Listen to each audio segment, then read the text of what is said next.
এখনই আমরা সাবধান করি, আপনার সরকারকে পদত্যাগ করতে হবে।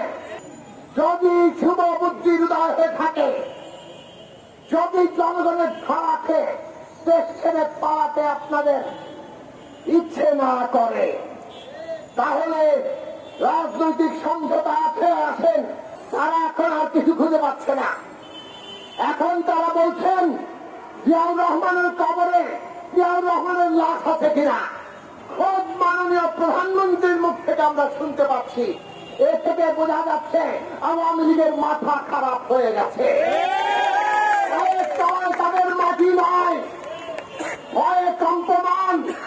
তখন গণঅভ্যুত্থানে তাদের এই মস্তক তক্তাস হয়ে ভেঙে চুরে পড়ে, তাদের তক্তে তস উড়ে যায়, সেই ভয়ে কম্পমান। সেজন্যই আবার তাদের তারা বলা শুরু করেছেন। এই সরকারকে অভ্যুত্থানের মধ্য দিয়ে গদি থেকে নামিয়ে বাংলাদেশে এই গণতান্ত্রিক উত্তরণের ঘটনা ঘটাবে। এই জনপদের মানুষ হাজার বছর ধরে সংগ্রাম করছে।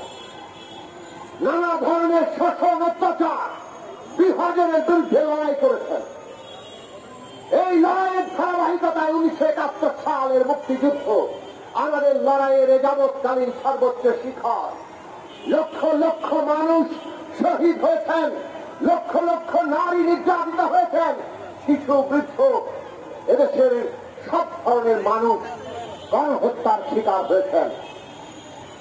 এই লড়াই এমন একটা লড়াই যেটা শুরু হয়েছে একটা ঘোষণা দিয়ে, যে এই যুদ্ধের মধ্যে দিয়ে রাষ্ট্র পতন হবে, তারা এই দেশের সাম্য, মানবিক মর্যাদা এবং সামাজিক ন্যায় বিচার প্রতিষ্ঠা করবে এই দেশের নাগরিকদের জন্য। আজকে 50 বছরে আমরা পা দিয়েছি।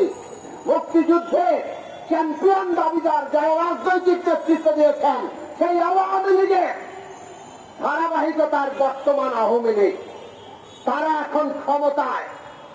তারা আমাদের দেশের সাম্যের কি অবস্থা করেছে, মর্যাদার কি অবস্থা করেছে, ন্যায় বিচারের কি অবস্থা করেছে আমাদের বক্তারা বলেছেন। আর আপনারা প্রত্যেকের সাথে এই দেশে তার কি অবস্থা, বক্তব্য আমি বাড়াবো না। শুধু একটা কথা বলতে চাই, এইটা একটা সরকার যারা নানান বহনায় আমাদের মর্যাদারা, আমাদের ইজ্জত কেড়ে নিয়েছে। সেই দেশের নাগরিকদের ভোটের অধিকার নাই, সেই দেশে মানুষের কোন মর্যাদা থাকতে পারে না। এই আওয়ামী লীগ ক্ষমতায় এসে প্রথমে বলেছে তারা জামাত ইসলামী যুদ্ধাপরাধীদের বিচার করবে, যুদ্ধাপরাধীদের বিচার। আর বিএনপি যেহেতু জামাতকে নিয়ে আছে, জামাত 71 সালের বিরোধী, সেই কারণে তারাই ক্ষমতায় থাকতে হবে। কাজেই ঘোষণা না দিলেও মোটামুটি ভোট চুরি, বিনা ভোটে নির্বাচন, 153 আসনে কোন নির্বাচন ছাড়াই ভোটের আগেই নির্বাচিত হয়ে যাওয়া, সরকার গঠন করা ছাড়া সবকিছু তারা জায়েজ বানিয়েছেন। এরপরে গত 5 বছর ধরে আমরা শুনছি তারা উন্নয়ন করছেন, তারা রেল বানাচ্ছেন, তারা উড়ান সেতু বানাচ্ছেন, তারা পদ্মা ব্রিজ বানাচ্ছেন, তারা পারমাণবিক বিদ্যুৎ প্রকল্প বানাচ্ছেন। কাজেই উন্নয়নের জন্য এখন আর মানুষের ভোটের গণতন্ত্র চলবে না। এখন তারা নতুন গণতন্ত্র বানিয়েছেন, তার নাম দিয়েছেন উন্নয়নের গণতন্ত্র। আওয়ামী লীগ 70 সালের নির্বাচনে এই দেশের মানুষের ভোট পেয়ে ক্ষমতায় যেতে পারেনি কেবলমাত্র এই সরকার এবং পাকিস্তানি শাসক চক্রের ষড়যন্ত্রের কারণে। তার বিরুদ্ধে গণতন্ত্রের জন্য লড়াই করে একটা যুদ্ধে যাদের নেতৃত্ব ছিল, সেই আওয়ামী লীগ এসে আজকে 2021 সালে আর গণতন্ত্রের কথা বলতে পারে না। গণতন্ত্রের আগে উন্নয়নের গণতন্ত্র নামক নতুন জিনিস চালু করতে হয়, কারণ তারা বাংলাদেশের মানুষের ভোট ভয় পায়, বাংলাদেশের মানুষের ভোটকে তারা ভয় পায়। এদের উন্নয়ন যদি এতই ভালো হতো তাহলে তো মানুষ তাদের ভোট দিয়ে জয়লাভ করে দিত। মানুষের ভোটেই তো তারা জিতে আবার ক্ষমতায় আসতো। সেই সাহস তাদের নাই, কারণ তারা জানে তাদের উন্নয়নের তলায় অনেক বড় বড় ফুটো। হাসপাতাল বানিয়েছে, ওখানে বাক্সে বাক্সে নানান মেশিন পত্র আছে, কিন্তু বাক্স আর খোলে না। উন্নয়ন হচ্ছে 400 টাকার সুই 20,000 টাকায় কেনে। উন্নয়ন হচ্ছে $8 যখন ভ্যাকসিন পাওয়া যায় তখন বিশেষ গোষ্ঠীর স্বার্থে আর ওনাদের প্রভু রাষ্ট্রের কথায় সেই ভ্যাকসিন তারা কেনেন না। উন্নয়ন হচ্ছে 10,000 কোটি টাকার পদ্মা সেতু, সেটা নিয়েই দুর্নীতি সারা বিশ্বে হইচই, সেটা 40,000 কোটি টাকা ছাড়িয়ে যাচ্ছে, এখনো তারা শেষ করতে পারেন না। ফলে মানুষ জানে তাদের এই উন্নয়নের তলায় এইরকম বড় বড় ফ্লাইওভার, পদ্মা ব্রিজ কিংবা আপনার মেট্রো রেল কার টাকায়? আপনার আমার পাবলিকের টাকা, ট্যাক্সের পয়সায় হচ্ছে। যে সরকারে থাকবে তারা প্রকৌশলী নিয়োগ করবে, কন্ট্রাক্টর নিয়োগ করবে, এই ধরনের প্রকল্প বাস্তবায়ন করবে। সরকার এই প্রকল্প বানিয়েই আপনার ভোটের অধিকার কেড়ে নিতে চায়। এখন 2023 সালের নির্বাচনের দিকে আমরা অগ্রসরমান। তারা এখন আর কিছু খুঁজে পাচ্ছে না। এখন তারা বলছেন জিয়াউর রহমানের কবরে জিয়াউর রহমানের লাশ আছে কিনা। এখন তারা বলছেন জিয়াউর রহমান মুক্তিযুদ্ধ করেছিল কিনা। এই যে কথাবার্তা খোদ মাননীয় প্রধানমন্ত্রীর মুখ থেকে আমরা শুনতে পাচ্ছি, এ থেকে বোঝা যাচ্ছে আওয়ামী লীগের মাথা খারাপ হয়ে গেছে। তাদের মাটি নয়, ভয়ে কম্পমান। তখন গণঅভ্যুত্থানে তাদের এই মস্তক তক্তাস হয়ে ভেঙে ছিঁড়ে পড়ে, তাদের তক্তে তরস উড়ে যায়, সেই ভয়ে কম্পমান। সেজন্যই আবার তাদের তারা বলা শুরু করেছেন। বন্ধুরা আমার, যত আবল তাবলি বলেন না কেন, 23 সালের নির্বাচনে আপনারা মানুষের ভোটের অধিকার কেড়ে নিতে পারবেন না। চেষ্টা যদি করেন গণঅভ্যুত্থানের মোকাবেলা করতে হবে।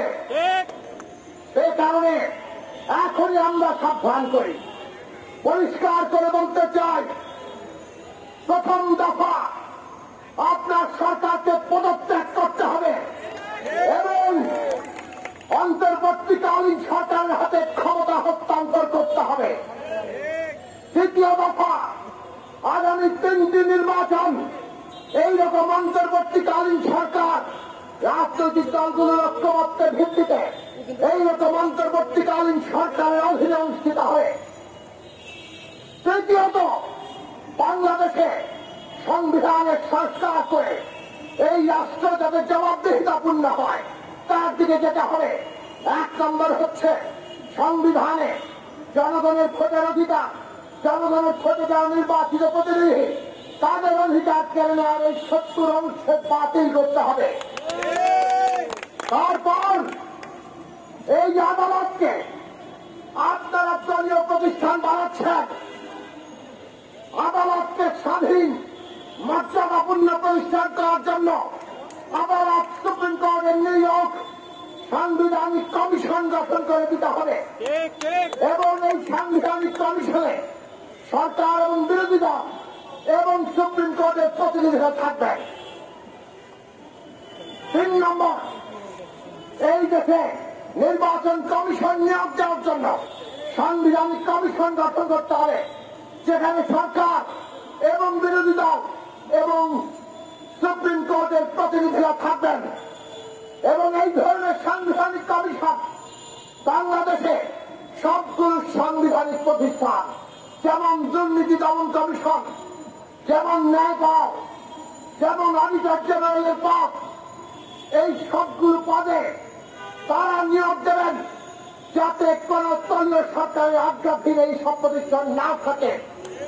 এরা যদি স্বাধীন থাকে এইভাবে দুর্নীতি আর লুটপাটের মৎসব বাংলাদেশে চলতে পারবে না।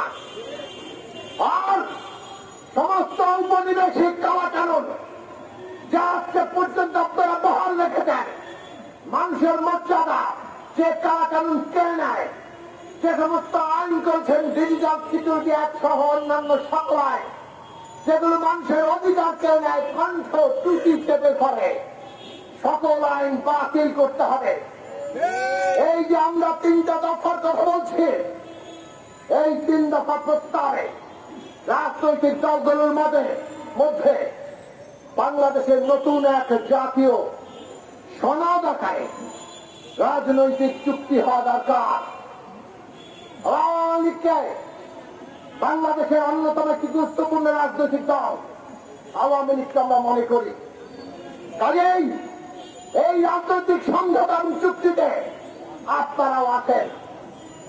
যদি শুভ বুদ্ধির উদয় হয়ে থাকে, যদি জনগণের ধারাকে দেশ ছেড়ে পালাতে আপনাদের ইচ্ছে না করে, তাহলে রাজনৈতিক সমঝোতা আসেন।